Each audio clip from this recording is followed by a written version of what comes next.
ирээдүйг авах шаардж байна. Сайн бол явах хаа хийдэг хаа. Бидний өөрсдөө харин долооноос хойш бичлэг авах хожидаа явуулчихна. Тэгээд гурван шавх байна. Найнаас сэтгэл авах мэдээлэл өгөх байгаа. Өдөртөө цаг мэдээлэл өгөх байгаа. Арай таван цагаас хойш бас мэдээлэл өгөх. Өдөртөө мөрөөр мэдээ цаашаа дамжуулж байгаа. За яг одоо үзэгчдээ та бүхний харж байгаараа одоо бид нийслэлийн 32 дугаар сургуулийн урлагийн заалан дээрээс мэдээллийг шууд дамжуулан хүргэж байна. За энэ урлагийн зааланд болвол өнөөдөр одоо хүүхдүүд бужигнаж одоо урлаг соёлынхаа бэлтгэлийг хийхээс гадна хичээлдээ явах хэрэгтэй байсан. Гэтэл одоо багш нарын ажил хаялтаас одоо болоод хүүхдүүд хичээлдээ явж чадахгүй тухайн сургууль нь намгүй байгаа байдалтай харагдаж байна. Яг одоо миний ард харагдаж байгаа багш нар нийт 100 гаруй багш нар 9 дэх өдрөө ажлаа хаян одоо жигсэж байгаа. 50 одоо суулт хийж байгаа харагдаж байна. Энэ талаар дэлгэрэнгүй мэдээллийг бид одоо тухайн албаны хүнээс тодруулъя.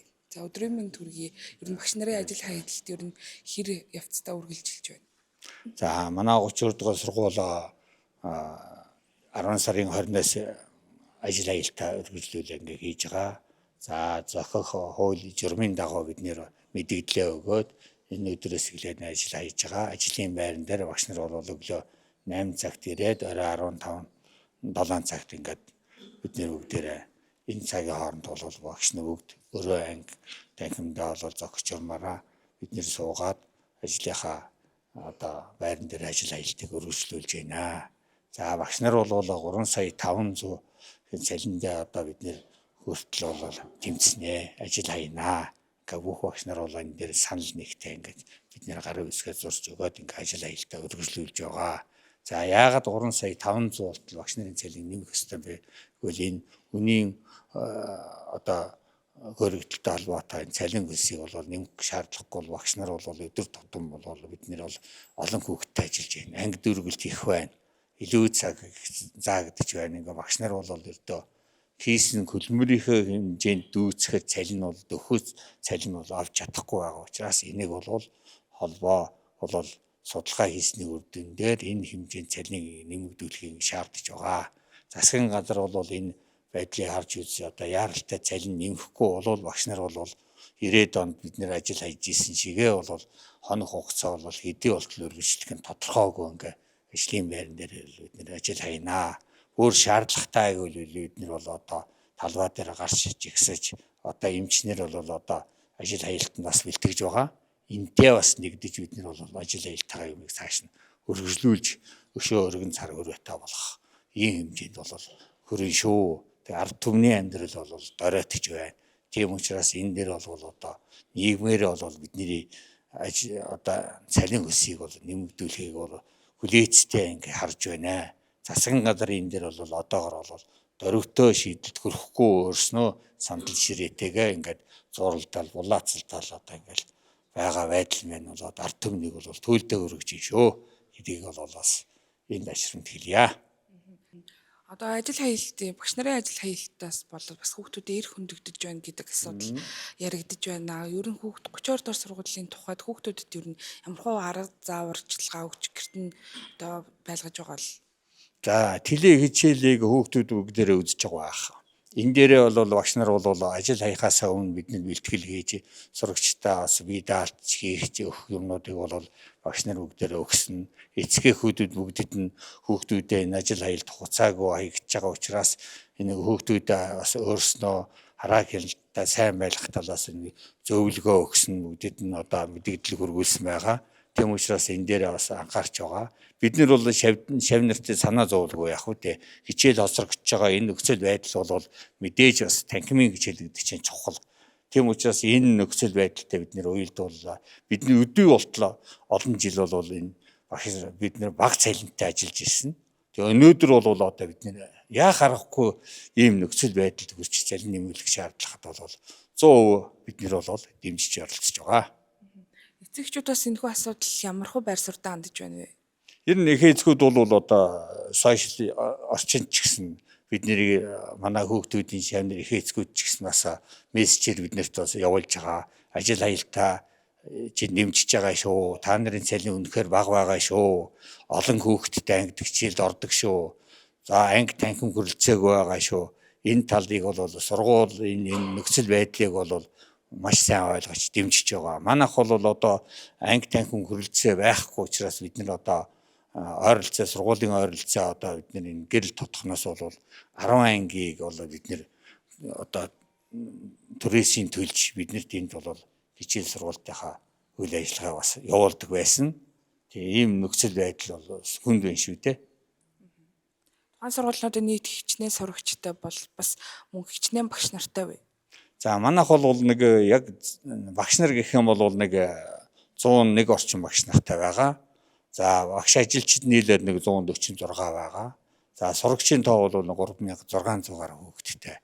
Ингээд арай 3 ээлжинд хичээлэх нь холбол бид нэр хичээлж байгаа. За баярлалаа.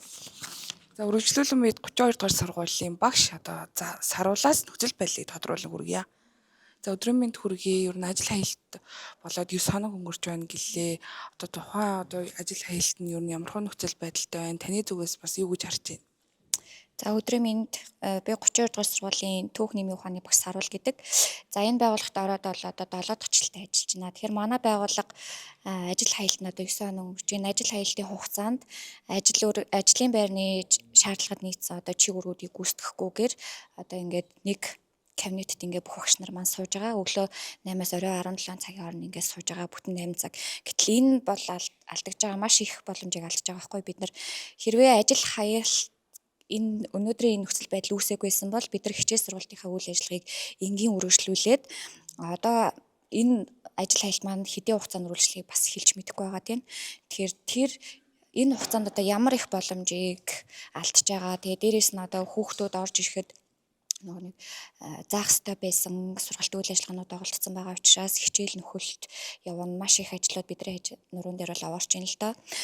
Тэгээд 7 жил ажиллаж байгаа багшийн хувьд бол багшийн үндсэн цалин сая 480 мянга байгаа. За би энэ 7 жил ажиллахдаа заах арга зэрэгтэй би заах арга зэрэгтэй ангитай. За тэгээд төрийн албан агчийн нэмэгдэл гэж авдаг. Тэгээд ингэж аваад гар дээрээ олвол нэг сая 600 орчим мянган төгрөг л авдаг. Тэгээд яг сайдын яриад байгаа 3 сая 800 3 сая 500 мянган төгрөгийг бол авдаг багш ховор. Яг авж байгаа багш байгаа гэж үзэх юм бол энэ авж байгаа багш нар нь 2 хүний ажлыг одоо нэг зэрэг хийж байгаа. Тийм багш нар л авж байгаа. Тэрнээс яг одоо ажлын цаг одоо 40 цаг ажиллаа тийм ээ.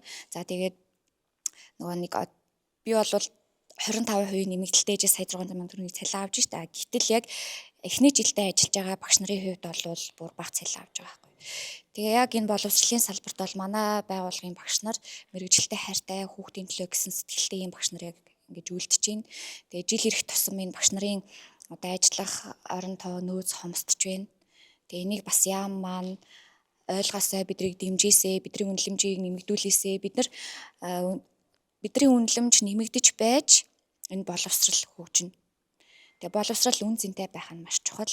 Тэгээд энэ сайхан багш нарыгаа алдахгүй тулд яам маань шаардлагатай одоо багш нарын тавьж байгаа шаардлагыг авч хэрэгжүүлээсэй гэж багшийн зүгээс хүсэж байна.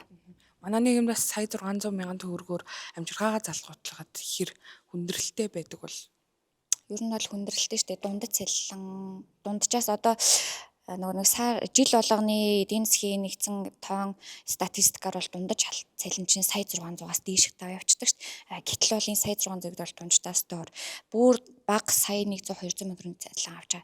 Гэтэл сая 600 одоо миний жишээн дээр ярихад би хүүхдээ хичээл сургалтын үйл ажиллагаанаас гадна одоо хувь хүний хөгжил талаас нь аваад үзэхэд хүүхдээ волейболын секцэнд явуулахад одоо 150 мянган төгрөг.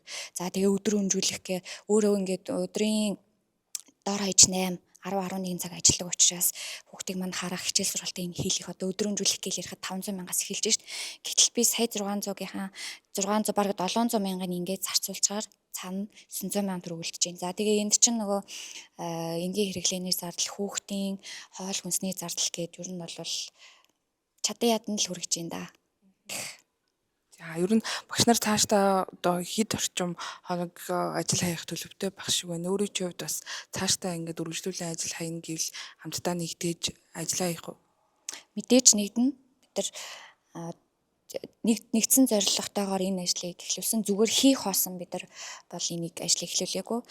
Нийгмийн зүгээс харж байхад бол эхлээд одоо манай сургууль гээд би даалт энэ 7 хоногоос эхэлсэн. Тэгээ харж байхад энэ багш нар зүгээр л одоо юу гэдгийг энэ өнгөө цагийг ингэж ашиглаж ингэж хараадсан. Гэтэл үгүй бид нар тодорхой зорилготой нэгдэж байгаа. Тэгээд одоо хамгийн гол нь яамнаас гараж байгаа тэр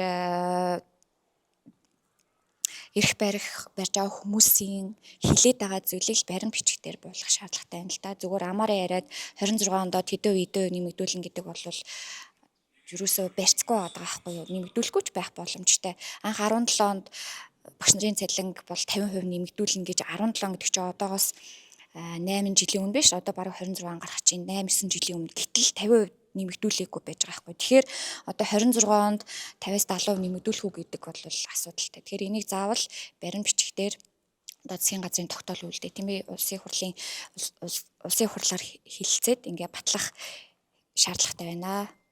Тэгээ хэрвээ яг багш нарын цалиг нэмэгдүүлэхгүй бол хэдийн мэргэжилтэй хайртай хүүхдүүдтэй ажиллаж хамт олондоо ингээ хоригдож байгаа ч гэсэн одоо ирээдүйн амьдралаа өөр хүүхдийнхаа одоо хөгжлөлийг бодохын тулд гэр бүлийн амьдралаа бодохын тулд бас өөр ажил мэргэжил судлаал байж байна. Яг үнийг хэлэхэд бол. Гэхдээ бидний битгий ийм байдалд хүргээсэй гэж бас дотроо битүү хүсэж байна л да. За үргэлжлүүлэн бид 32 дугаар сургуулийн физикийн багш Гүр Арагчаас ажил аялалтай холбоотой мэдээллийг тодруулан хүргье. За өдрийн мэнд хүргэе. Өөрийн чинь хувьд бас нууц биш бол хичнээн төрний цалин авч байна. Өдрөмдөө. За ер нь бол манай сургуулийн дунд залуу багш нарын авдаг цалингуудыг авч байгаа. За үндсэн цалин маань бол сая 480 мянган төгрөг маань байгаа шүү дээ. За тэрнээсээ би цэргийн нэмэгдэл, анги даалтын нэмэгдэл, за кабинетийн нэмэгдэл гэсэн тэгээ удаан жил таахан нэмэгдэл авч байгаа. 5 дахь жилийн таахан нэмэгдэл авч байгаа. За тэгээд ер нь яг гар дээр олгох цалин маань сая 700 мянган төгрөгийн цалин байгаа. Сая өчигдөрхөн манай цалин орсон байгаа. Тэрэн дээр бол нэг сая 700 мянган төгрөгийн цалин бодогдсон байна. За тэгээд тэрэн маань бол энэ дээр би ярьсан байгаа. Багшийн цалин бол багш нарын амьдралын наацгай хэрэглээнд үнэхээр хүрэлцэхгүй байна гэдэг зүйлийг бид нар одоо ингэж бариад багш нарын цалиныг нэмүүлье. За тэгээд энэ багш нарын цалингаа нэмүүлэхийн тулд бид нар ингэж ажил хаялт сургууль дээр зарлцсан байна. За тэгээд үйлдвэрчний хөвлийн төр хороондоо бас би өөрөө орсон байгаа. За тэгээд багш нараа уриалаад ингэж ажил дээр ажил хаялтыг зарлж байна. За одоо Нөхцөл байдал ямар хөө ах шиг байна? 9 дэх өдрөө ажил хийж байна. манай сургууль дээр 9 дэх өдрөө ажил хаягдсан байдалтай байна. За энэ дэр жоохон одооноос эхлээд багш нар маань шантарч эхэлж байна. Одоо ингээд хүүхдүүдтэй санаа зовж эхэлж байна. Нэгдүгээр одоо би ихэд 12 дугаар ангийн багш 12 дугаар анги төгсөх ангитай. Тэгвэл одоо хүүхдүүд маань одоо биднээс гэртээ юм уу сургалтандаа суугаад хичээл номоо хийж байгаа юу яаж байгаа бол гээд жоохон санаа зовсон байдалтай багш болгонд нэгдүгээр ангийнхан маань яаж байгаа бол 2 дугаар ангийн хүүхдүүд маань яах ийж ийнэ гээд багш нар бол хүүхдүүдийн төлөө санаа зовж эхэлж байна. Тэгтэл манай төр засаг маань биднийг ерөөсөө огт ингээд хайхрамжгүй өөртөө суудлынхаа төлөө л одоо ингээд юу хэрүүл маргаана хийгээл байж ах шиг байна да. Бид нар ерөөсөө харж үзэхгүй байна. Сурагч нарынхаа ер нь эцэг эхчүүд болон сурагч нартай холбоотой байна уу? Сайн даваа гарагт хичээл орох уу орохгүй гэдэг талаараа мэдээлэл өгсөн бид нар ямар шийдвэр хүрсэнгүй бид нар энэ 7 хоногт хичээл орохгүй нэ гэдгийг 5 дахь өдөр бид нар эцгийн группүүдээр мэдээлэл хүргэсэн. Тэрнээс бол өөр бол ямар нэгэн юугаар холбоо төсвөл ерөөсөө байхгүй байгаа.